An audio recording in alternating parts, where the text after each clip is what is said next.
여호와 하나님께서 아브라함의 가정에 약속의 말씀을 주셨습니다. 뭐라고 말씀하셨냐면 내가 내년 이맘때 반드시 내게로 돌아올 텐데 내 아내 사라에게 아들이 있으리라 라고 말씀하셨습니다. 우리가 이 내용을 자세히 살펴보지 않으면 하나님께서 25년 동안 매번 똑같은 말씀을, 똑같은 약속을 반복하시는 것처럼 보일 수 있습니다만 그 말씀들을 자세히 살펴보면 똑같지 않다는 것을 알 수 있죠. 시간이 지나면 지날수록 하나님께서 은혜의 약속을 하시고 시간이 흐르면 흐를수록 또 그 기도하는 시간이 지나면 지날수록 분명히 하나님께서 주신 그 약속을 붙들고 나아갈 때에 하나님께서 구체적인 비전을 보여주신다는 것입니다.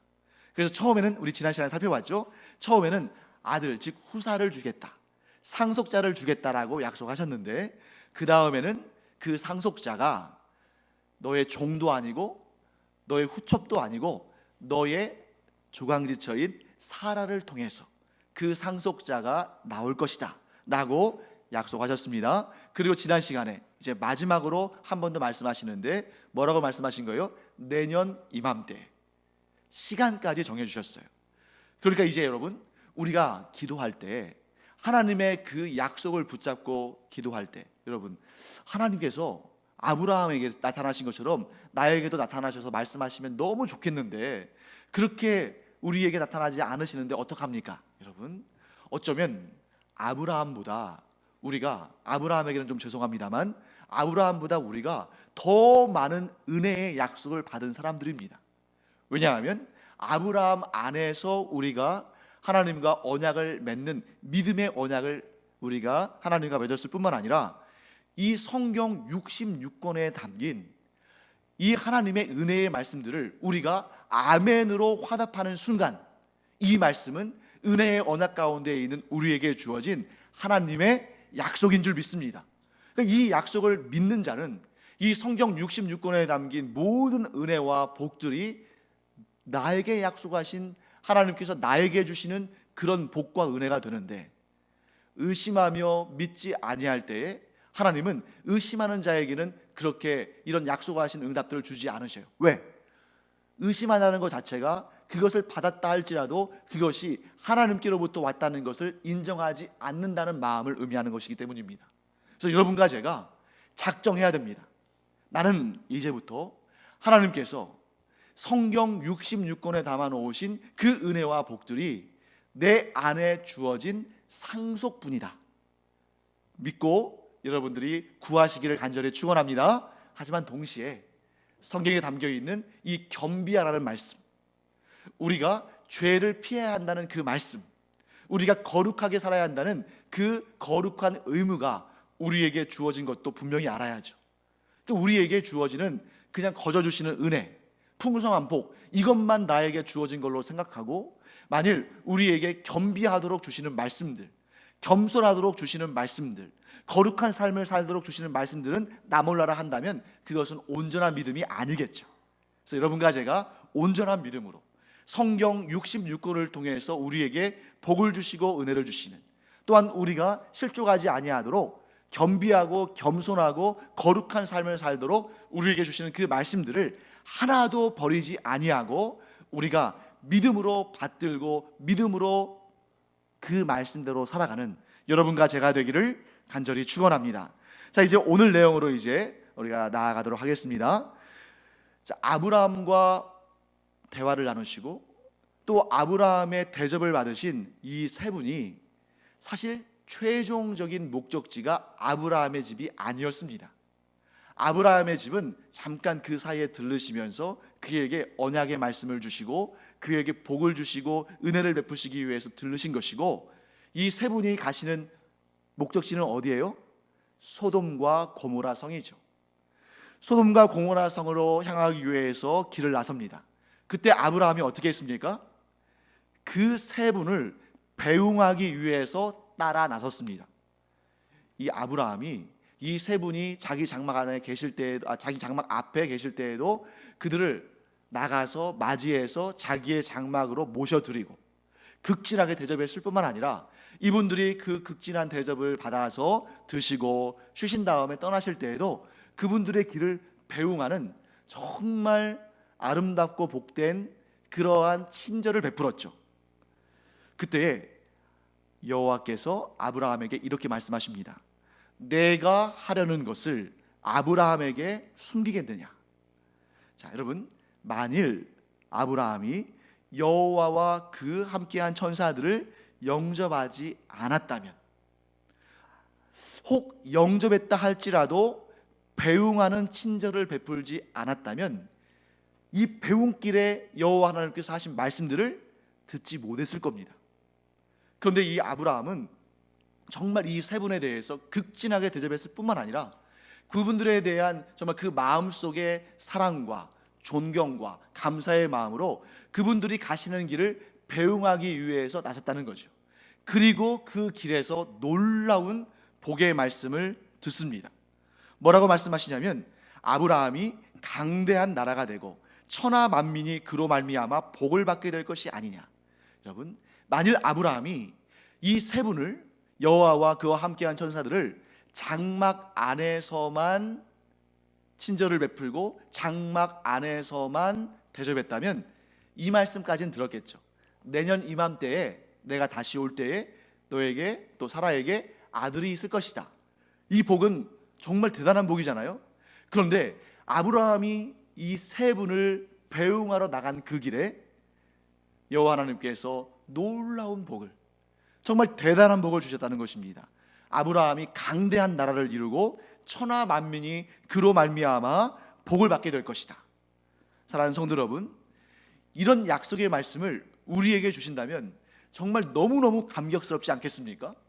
우리가 또 우리의 후손들이 강하고 큰 나라를 이루고 또한 천하 만민이, 이 지구상에 있는 모든 사람들이 나로 말미암아, 또 우리의 자녀들로 말미암아, 또 우리의 후손들로 말미암아 크고 놀라운 복을 받게 된다면 이것보다 더 큰 복의 말씀이 어디 있겠어요? 사랑하는 성도 여러분, 우리가 이런 사람들에게 간절히 축원합니다. 어떤 사람이에요? 하나님을 참 잘 섬길 뿐만 아니라 여기에서 아브라함이 그런 것처럼 모든 사람들에게 선한 마음의 동기를 가지고 친절을 베풀고 은혜를 베푸는 여러분과 제가 되기를 간절히 축원합니다. 그래서 아브라함이 하나님께서 기쁘시게 받으신 친절을 행하지 않았다면 아브라함이 굉장히 손해였겠죠. 그런데 사실 알고 보면 손해는 아닙니다. 하지만 더 큰 복을 받을 기회를 놓칠 수도 있었겠죠. 그런 상황에서 보면 또 손해일 수도 있겠죠. 그래서 여러분과 제가 하나님께서 복 주시는 기회를 잃지 않고, 하나님께서 은혜를 주시는 그런 기회들을 결단코 잃지 않고 항상 그 기회를 살리는 믿음의 포인트, 믿음의 시점, 그 시점을 잘 살려서 하나님이 주시는 복과 은혜를 충만히 누리게 되기를 간절히 축원합니다. 그래서 우리가 선을 행하되 낙심하지 아니하고 끝까지 선한 마음을 유지하고 끝까지 친절을 베풀고 끝까지 우리가 이 삶의 중심 자세를 버리지 않아야 할 이유가 바로 여기에 있는 거죠. 하나님은 반드시 친절을 베푼 자에게 은혜를 베푸시고 복을 주시고 상을 주시는 줄 믿습니다. 그래서 실제로 이 사건을 모티브로 해서 신약성경의 히브리서 기자가 아주 아름답고 복된 말씀을 우리에게 주신 그 말씀이 있어요. 우리 그 자막을 통해서 한번 보도록 하겠습니다. 히브리서 13장 1절과 2절의 말씀입니다. 네, 한번 같이 읽어볼까요? 시작. 형제 사랑하기를 계속하고 손님 대접하기를 잊지 말라. 이로써 부지 중에 천사들을 대접한 이들이 있었느니라. 아멘. 자, 여기서 천사들을 대접한 이들이라고 복수로 되어 있는 거 보니까 아브라함 한 사람 얘기만은 아닌 것 같아요. 그러니까 우리가 알지 못하는 그런 인물들도 있다는 거죠. 성경에 나와 있는 인물들일 수도 있고 성경에 나와 있지 않은 인물들일 수도 있습니다. 그런데 이들의 공통점은 뭐냐면 형제를 계속 살아간 거예요. 그러니까 이랬다 저랬다 하지 않은 것입니다. 한번 이 형제를 사랑하기로 마음에 작정했다면, 그래, 하나님께서는 형제 자매를 사랑하는 자를 참 귀하게 여기셔. 그리고 복을 주시오. 상을 주시오. 그러니까 이제 나는 형제 자매를 사랑하는 것을 내 마음의 기본으로 삼아야겠다. 이런 마음을 가지고 형제 사랑하기를 계속한 사람. 또한 그래, 손님을 대접하는 것을 하나님께서 기뻐하셔. 하나님께서 손님 대접하는 사람들에게 복을 주시고 은혜를 주셔. 그러니까 나는 이제부터 손님들을 대할 때 그냥 빈 마음으로, 억지로, 그런 것처럼 이렇게 친절을 베푸는 것이 아니라 진실로, 예수님께서 나에게 정말 은혜를 베푸시고 친절을 베푸신 것처럼 나도 친절을 베푸는 사람이 될 것이다 하고 우리가 결심하고 각오할 뿐만 아니라 그 결심과 각오를 끝까지 지키는, 우리는 힘이 없고 우리는 결단력이 좀 약합니다만 성령의 도우심을 의지해서 끝까지 형제 자매 사랑하기를 중단하지 아니하고 또 손님 대접하기를 늘 우리의 삶의 기본으로 삼고 이렇게 꾸준히 해나가면 어떤 일이 있다고요? 천사들을 대접할 텐데 그 천사들을 대접한 자들은 반드시 하나님의 은혜와 복을 충만히 받게 된다 하는 것을 우리는 기억하기 바랍니다. 그런데 여기는 히브리서 기자의 얘기잖아요. 그런데 심지어 예수님도 이런 말씀을 하셨습니다. 우리 예수님의 말씀 한번 들어보겠습니다. 마태복음 10장 40절부터 42절까지 말씀입니다. 우리 이 세 구절인데요, 한번 같이 읽어보겠습니다. 너희를 영접하는 자는 나를 영접하는 것이요 나를 영접하는 자는 나를 보내신 이를 영접하는 것이니라. 선지자의 이름으로 선지자를 영접하는 자는 선지자의 상을 받을 것이요 의인의 이름으로 의인을 영접하는 자는 의인의 상을 받을 것이요 또 누구든지 제자의 이름으로 이 작은 자 중 하나에게 냉수 한 그릇이라도 주는 자는 내가 진실로 너희에게 이르노니 그 사람이 결단코 상을 잃지 아니하리라 하시니라. 아멘. 자, 여러분, 이 말씀 누가 하신 말씀이라고요? 예수님께서 직접 하신 말씀이에요. 예수님께서 직접 하신 말씀을 폐할 자가 있습니까? 없습니까? 없죠. 예수님은 하나님이신데 하나님의 말씀을 감히 누가 폐할 수 있겠습니까? 그런데 이 구절의 말씀을 우리가 또 마음속에 잘 새기고 우리가 알기를 바라는데요, 조금 어렵게 느껴질 수도 있을 것 같아요. 예를 들면 선지자의 이름으로 선지자를 영접한 자는 선지자의 상을 받을 것이요 이렇게 돼 있잖아요. 이런 뜻이, 이 뜻이 뭘까? 자, 이런 뜻입니다. 선지자를, 그러니까 선지자의 이름으로 선지자를 영접한다. 이 사실 어려운 말이잖아요. 선지자의 이름으로 선지자를 영접한다는 말이 뭘까? 자, 이런 내용입니다. 선지자를 선지자로 영접하는 자. 그러니까 선지자가 있어요. 그런데 그 선지자에게 있어서 가장 명예로운 것은 선지자를 선지자로 받아주는 것입니다. 그런데 선지자가 하나님의 말씀을 전하는데 선지자로 여기지 않고 선지자로 인정하지 않고 그 말을 듣지 않는다면 이 선지자로서는 가장 낙심하고 가장 힘 빠지는 일이죠. 선지자를 선지자로서 대우해주고 그를 받아들이는 자. 자, 그렇다면 여러분, 그 다음에 또 어떤 내용이 있었냐면 의인의 이름으로 의인을 영접하는 자, 이 내용이 나오잖아요. 이것도 의인을 의인으로 인정해주고 그를 영접하는 것, 또 받아들이는 것, 이런 사람들. 그러니까 여기서 상대방의 존재를, 상대방의 인격을, 상대방의 그 가치를 인정해주는 것이 얼마나 소중한 일인지를 주님께서 말씀하시는 것입니다. 사랑하는 성도 여러분, 우리는 어떤 사람들이에요? 예수 그리스도의 제자잖아요. 제자. 여러분과 저는 똑같이 예수 그리스도의 제자입니다. 근데 이 제자에 대해서 뭐라고 말씀하시냐면 누구든지 제자의 이름으로 이 작은 자 중에 하나에게 냉수 한 그릇이라도 주는 자는, 여러분, 제자의 이름으로 이 제자를 섬긴다는 거죠. 그 얘기는 뭐냐면 이 사람이 예수 그리스도의 제자라는 것을 인정하고 그 제자에게 참 친절을 베풀면서 예수 그리스도의 제자에게 냉수 한 그릇이라도 대접하면 하나님께서 결코 그 상을 잃지 아니하고 그 사람이 그 상을 잃지 않도록 그 상을 주신다는 말씀입니다. 그래서 곧 여러분과 제가 이것은 서로에게 주어지는 말씀이에요. 자, 우리가 누군가를 예수 그리스도의 제자로 인정해 주고 그에게 선을 베풀고 은혜를 베풀면 그도 힘을 얻고 그도 자존감이 높아지고 그도 더 열심히 그리스도를 닮아가는 사역을 하게 됩니다. 뿐만 아니라 그렇게 인정해 준 자, 그렇게 친절을 베푼 자에게 또 하나님께서 상을 주시죠. 그러니까 이것은 서로 한마디로 말하면 윈윈인 겁니다. 서로 좋은 거예요.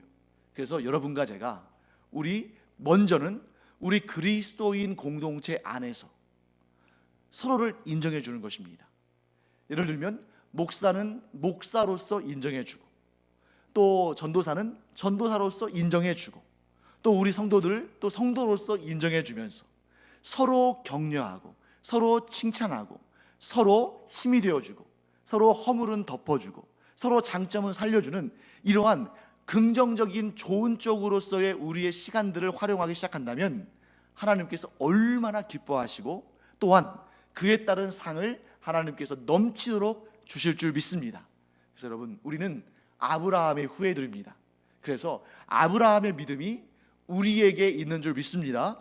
하나님을 믿고 하나님의 약속을 붙잡는 그 아브라함의 믿음이 여러분과 제 안에 있는 줄로 믿습니다. 그런데 그것뿐만 아니라 우리는 아브라함의 후손들로서 아브라함의 친절을 우리도 베풀며 살아가는 친절의 사람들, 인정해주는 사람들, 격려하는 사람들, 세워주는 사람들 되기를 간절히 축원합니다. 그래서 우리가 인생에 언젠가 마지막 순간을 맞이할 날이 있을 텐데 대부분의 사람들이 후회를 하겠죠. 후회하지 않는 인생은 한 명도 없을 거라고 생각합니다. 왜? 오직 하나님께만 후회함이 없는데 인간이 후회함이 없다면 자기가 스스로 하나님이라고 생각하는 거잖아요. 그러니까 저도 후회하는 것이 있고 여러분들도 분명히 후회하는 것들이 많이 있을 겁니다. 그거는 인간으로서는 당연한 겁니다. 그런데 우리가 그런 후회함만 가지고 인생을 살면 안 되겠죠. 우리에게 후회함이 없을 수는 없지만 우리는 그 후회함보다 훨씬 더 많은 보람과 감격을 지니며 우리의 인생의 마지막을 맞이하기를 간절히 축원합니다. 그러려면 어떻게 해야 할까요? 어차피 우리에게 주어진 시간은 한정적입니다. 우리가 하나님이 아니기 때문에 우리가 이 땅에서 영원히 살 수 있는 건 아니에요. 반드시 한 번은 죽음을 경험합니다. 그 태어날 때부터 죽는 순간까지 그 정해져 있는 그 일정 분량의 시간을 어떻게 활용할 것인가? 이것은 우리가 우리의 죽는 날을 결정할 수는 없지만 우리가 살아있는 동안에 우리가 어떤 삶을 살고 어떤 선택을 할지는 우리가 결정할 부분이죠. 그렇기 때문에 여러분과 제가 오늘 이 시간 중요한 결정을 하기를 간절히 축원합니다. 그것은 나중에 우리가 후회로만 점철된 인생이 아니라 물론 후회도 있겠지만 보람과 기쁨과 감사와 자족하는 마음이 더 넘치는 그런 인생을 살아야 할 텐데 그 중에 하나가 친절을 베푸는 거라는 것이죠. 우리가 나중에 누구한테 조금 더 잘해줄 걸, 누구한테 조금 더 은혜를 베풀 걸, 누구를 조금 더 사랑해 줄 걸, 누구에게 조금 더 격려의 말을 해줄 걸, 그때 가서 우리 후회하지 않고 지금 이 순간부터 우리가 그날에 후회할 내용을 지금 여기에서 우리가 실천함으로 말미암아 후회가 보람으로 바뀌는 은혜가 있기를 간절히 축원합니다. 그러면 어떻게 할 것인가? 여러분, 우리에게 주어진 그 한정적인 시간에 하나님께서 기뻐하시는 일을 하기를 간절히 원합니다. 우리가 하나님께서 기뻐하시는 일을 모를까요? 아니에요. 우리는 이미 충분히, 아니 넘치도록 알고 있습니다. 짜증을 내기보다는 감사하는 것이 하나님께서 기뻐하신다는 것을 우리가 모릅니까? 화를 내기보다는 우리가 친절히 대하는 것이 하나님께서 기뻐하시는 일이라는 것을 우리가 모릅니까? 미워하기보다는 사랑하는 것이 하나님께서 기뻐하시는 일이라는 것을 우리가 잘 압니다. 마음속에 꿍하고 그 사람에 대해서 좋지 않은 감정과 그리고 또 섭섭한 마음을 갖고 있는 것보다는 우리 안에서 정말 고마움의 마음, 같이 있어서 너무나 고맙고 감사하다는 마음, 그냥 곁에 있는 것만으로도 너무 좋은 마음, 그런 마음을 우리가 힘써서 갖는다면 그 인생이 얼마나 하나님 앞에서 향기롭고 복된 인생이겠습니까? 그래서 여러분과 제가 정말 누군가의 죽음을 보면서 우리 마음이 이렇게 겸비해지고 좀 이렇게 좀 엄숙해지잖아요. 그래, 인생은 짧은 인생 떠날 때 다들 저렇게 어떻게 보면 덧없이 떠나는 것처럼 보이는데 우리가 그 정해져 있는 짧은 기간, 그 시간을 살면서 왜 이렇게 나중에 후회할 일들을 많이 만들고 살았을까? 이런 생각할 수 있는데요, 오늘부터, 이 순간부터 우리가 정말 하나님께서 기뻐하시는 일들을 생각하고 하나님께서 기뻐하시는 일들을 행하는 그런 여러분과 제가 되기를 간절히 축원합니다. 또한 이 기도하는 시간에도 우리가 더 마음을 가다듬고 바로잡기를 원합니다. 그래서 앞으로 우리가 기도할 때 잘못했던 것들에 대해서 반성하는 그런 기도 당연히 해야 됩니다. 왜냐하면 기도에 우리가 하나님 앞에 죄를 지은 것들, 하나님 보시기에 합당하지 않은 일을 생각하고 말하고 행동했던 것들, 우리는 회개하고 돌이키고 반성해야 됩니다. 그런데 동시에 우리가 우리 힘으로 되지 않지만, 그래서 더욱 주님의 우리의 힘으로 되지 않기 때문에 더욱 주님의 도우심이 필요한 그 일들을 구하기를 바랍니다. 예를 들면, 하나님, 정말 제가 쉽지 않지만 모든 사람을 향해서 친절할 수 있는 그런 마음을 제 안에 허락하여 주시옵소서. 하나님, 결코 쉽지 않지만 정말 냉수 한 그릇이라도 기쁜 마음으로 내어줄 수 있는 그런 마음을, 그런 삶을 제게 허락하여 주시옵소서.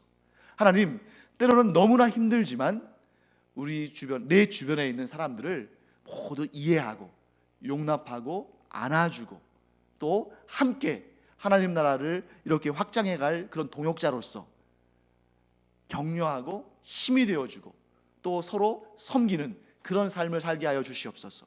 우리 이렇게 기도하면서 내 힘으로는 감히 감당할 수 없는 일이지만 성령의 도우심을 통해서 이렇게 하나님께서 기뻐하시는 인생으로 우리의 삶이 점점 더 성숙되어지고 변화되는 그런 은혜가 있기를 간절히 축원합니다.